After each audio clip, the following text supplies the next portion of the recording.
I picked up what is quite possibly the greatest strategy guide bundle I have ever got off Facebook Marketplace. We are talking strategy guides for the creme de la creme of classic PlayStation 1 titles. If you're a fan of the PlayStation or a collector of strategy guides, trust me, you're not going to want to miss this one. Game pickups! Building the games room! Rush tricks! Live game hunting! Oh yeah! Hello again folks, and welcome back to another game pickups video. And this week we are looking at some of the amazing items I've been lucky enough to find in the wild, be it in charity shops, CX, eBay, Facebook Marketplace, anywhere I can get video games. And trust me, I've got some awesome pieces to add into my growing collection. Before we get into this week's pickups, I just want to remind you folks, if you enjoyed the video, please hit the like button and please subscribe. So I put new videos out every Saturday as well as bonus content like this video all throughout the week, and I don't want you to miss it. And also, please speak to me in the comments. I make these videos as I want to speak to you fellow fans of the video game genre, and I want to hear your opinions, be them good or bad. Our first pickup this time is from Limited Run Games. I'm a massive fan of Limited Run Games. I know a lot of people do get annoyed as when you order a game you do have to wait quite a long while, as they have normally a small window of pre-order to get your game orders in, then you have to wait for them to be made and then sent to you in the post. So I'm always excited when I get a delivery, and this time I got delivery of Blood Rain Revamped and Blood Rain 2 Revamped for the PlayStation 5, and it is in this really nice slip case. These were games I haven't played for absolute years, so when I saw they'd been re-released, I knew I had to add these into my collection, and I'm just an absolute sucker for a box set, and this one is really, really nice. I'm really happy to add this into my slowly growing PlayStation 5 collection. If you didn't know as well, Limited Run Games always come with a trading card, so I managed to get one for both Blood Rain 1 and Blood Rain 2. Sadly, they are both silver cards. If you did not know, you do have a chance of getting a gold card, which are considerably more valuable, but these are really cool to add into my binder of collector's cards.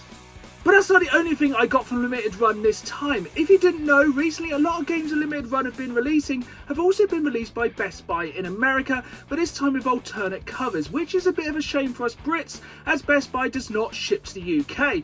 But fear not, you can go on Limited Run's website and order the alternate artwork for these games, and they come packaged in a Switch case, ready for display. These are super cheap, like $3 to $4 each. So here we have the original Limited Run release of Doom 64, and then the Best Buy alternate cover. As you can see, these ones are fairly similar, but it's cool to have the alternative covers. Of course, I had to grab a lot of these alternate covers for a lot of the games I own. So here is Scott Pilgrim vs. the World, the Limited Run release, and the Best Buy release. No More Heroes, Limited Run release. No More Heroes, Best Buy release. And finally, No More Heroes 2, Limited Run release, and No More Heroes 2, Best Buy release. Of course, there's not a great difference with a lot of these covers, but the thing is, they're just cool to have in the collection nonetheless, and they don't exactly break the bank.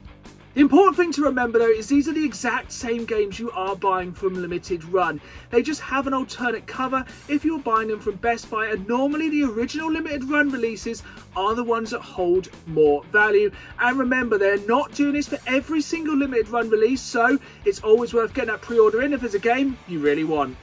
You'll probably know by now one of my favourite things to add to my collection is boxed N64 games, and if you've seen one of my recent shorts, you would have seen I added this copy of Pilot Wings 64 into my collection. So this was a blind buy from CX, and the thing is, when you buy games from CX, you never know what to expect. That is kind of the gamble you take ordering from them. I just bought this listed as a boxed copy of Pilot Wings 64. You can see there's some damage up there, and also when we open this up, sadly there is no instructions, but the cartridge and the insert are in quite nice condition. But that leads me to a question. Do you think it's still worth buying blind box games from Limited Run, or do you think you're better off spending a little bit more money and buying them off eBay where you can see a picture of the actual item you're receiving? Next up, we have a solution to a problem which I probably should have solved a long while ago.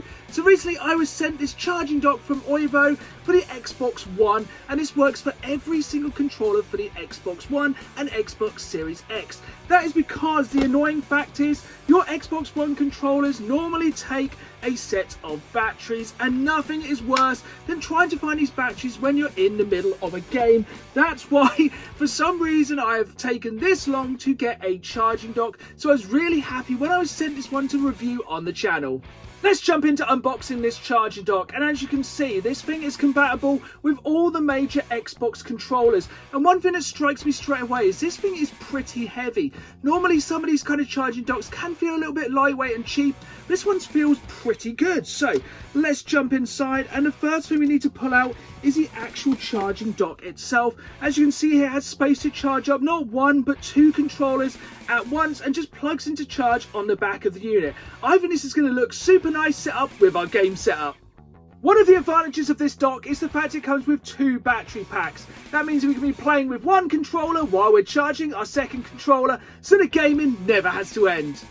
So here we have it all plugged in, and one of the advantages of this charging unit is because it's USB-C, you can plug it into the side of your television. So basically it looks really cool set up here on top of my kind of gaming station, as there's no wires hanging around, and it's really easy to access a controller ready for your next gaming session. It's easy to see which controllers are ready to go, with a green for go and a red for still charging, and if not, you just slip it straight in and put it back on charge, ready for your next gaming session.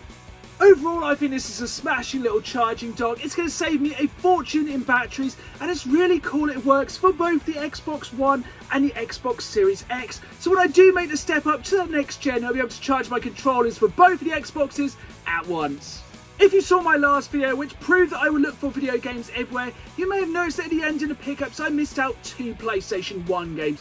Of course I picked these up, as even seeing PlayStation 1 games in a charity shop in 2022 is still a rarity, and I'm always looking to build that collection. So I of course picked up these 2 games, Bust a Move 3DX and Cool Borders 3. I paid $2.99 for Bust a Move 3, sadly it's not complete, and $3.99 for Cool Borders 2, and I think it is definitely worth picking up these games for just over $5 for both of these games to put into my increasingly growing, as you know if you've been watching my complete PlayStation 1 collection video, collection. So here's the interesting part. I picked up both these games for £7. I went to go on CX to see how much they sell them for, but CX do not sell either of these games. So let me know in the comments down below, would you have picked up both of these PlayStation 1 games for £7? Let me know if I got a good deal or if I was ripped off. Speaking of PlayStation 1 games, I just wanted to give you folks a little bit of a closer look at that copy of Silent Hill I picked up in the last episode. As you can see here, the cover and the back cover are absolutely mint, but the craziness is when we get into this game. It is super complete. As you can see there, we have the booklet, which is in absolutely amazing condition. We have all the inserts, such as this Konami 1999, which has all of the games that were coming up in 1999. You can see Metal Gear Solid there, Legend of Catatia, Trap Runner. So many good games came out from Konami in 1999. Also, we have, if some of you younger folks are watching, this is how we used to get in touch with game companies. We would send these away with a stamp, and they would send us details of upcoming games. And then finally we have the Silent Hill product catalogue, and this was basically just the strategies guides you could get for Silent Hill, which nicely leads us on to our final item of this week's video. Here we have our final pickup this weekend, and it's this absolute stack of classic strategy guides. I am such a massive fan of these, as they are such a zeitgeist item for me. I always used to try and buy a strategy guide to go with my games when I was younger, and if nothing else, I just loved reading through these after the game to see what things I'd missed, or to get through that difficult bit I couldn't quite get through. So these were a Facebook Marketplace pickup. They were listed at £5 for the hardback strategy guides, but these paperback strategy guides were all £3 each. And for some of the titles in this stack, that is absolutely unbelievable. It seemed like destiny that one of the first strategy guides I picked up was for Silent Hill. This may be a totally unauthorized strategy guide, but it's just amazing to have this to couple with that copy of Silent Hill. So when I go back to play for that game, I will know exactly what I am doing, even down to the secrets. But that wasn't the only Konami strategy guide in this bundle. We also have the official guide for Metal Gear Solid. And I think this game was quite difficult. And to be able to have the strategy guide for this game is really useful. And if nothing else, it's such an iconic game. And the artwork in here is absolutely fantastic. And that's the thing, I just love coupling my copies of a game with a strategy guide and really having a complete selection. But it wasn't just Silent Hill, which was an absolute classic survival horror game on the PlayStation 1. We also had Resident Evil 2. And I find it quite strange that Brady Games were making totally unauthorized guides to these games. You'd think it was something that the games companies would absolutely stop them doing, but don't worry, they did as well have the Prima official strategy guide for Resident Evil 3. As you should know by now, the Resident Evil series is one of my very, very favourite game series, so having both of these guides in my collection is an absolute fantastic find. I also managed to pick up some strategy guides for some really amazing PlayStation 2 games. This was at a time when games were starting to get slightly more complicated, so the strategy guides really helped, such as this strategy guide for Red Faction 2, one of my favourite PlayStation 2 first-person shooter games, just because of the absolute chaos you could cause with the destruction engine. Next up we have a mix of two of my favourite things: dinosaurs, video games, and of course first-person shooting with Turok Evolution. Probably not my favourite of the Turok games, but really happy to have this strategy guide in the collection. And finally, a game which I would say is a bit of a hidden gem, The Punisher. Possibly one of the most violent games I've ever played. Some of the executions in this game are absolutely disgusting, which makes it so much cooler. We can't talk about classic PlayStation 2 games without talking about games from Rockstar. I don't really know why you need a strategy guide for State of Emergency, but I'm very happy to add it into my collection, as Rockstar still are, even though we have had GTA 5 1 million times, one of my favourite companies. But when we talk about GTA, I am super happy to have the official Vice City strategy guide. This is fantastic for finding all of the secrets in this game and really getting the most out of this absolutely iconic GTA game. This was a real surprise though in this bundle, this strategy guide for Street Fighter 2 on the Mega Drive, SNES and arcade versions. These were the kind of strategy guides I really needed when I was a lot younger, learning some of these combos and the special moves in this game so you could really beat the competition. And this thing is super old and it is in absolutely amazing version. For a guide that came out probably around 30 years ago, this is amazing and I'm so glad to add it to my strategy guide collection. It seems nowadays that strategy guides are slowly becoming a thing of the past, but they will always hold a place in my heart.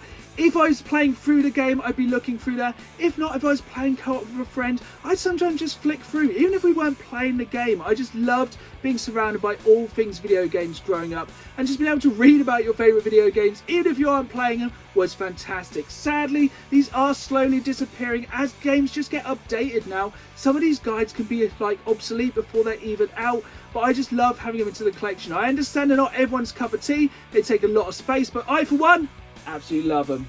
So there we have it, that is all our pickups for this week, and let me know in the comments down below, do you collect strategy guides? I'm sure a lot of people don't decide to keep them anymore, but if you do ever want to get rid of some strategy guides, just let me know. I'm happy to give them a loving home. Let me know down in the comments below what is your favourite strategy guide or what game you'd love to get the strategy guide for. I am super happy to have that Silent Hill strategy guide, as I just think combining that with a game makes such a nice set. As always, thanks for watching. If you enjoyed the video, hit that like button, subscribe, and as always, keep playing the game. See y'all soon.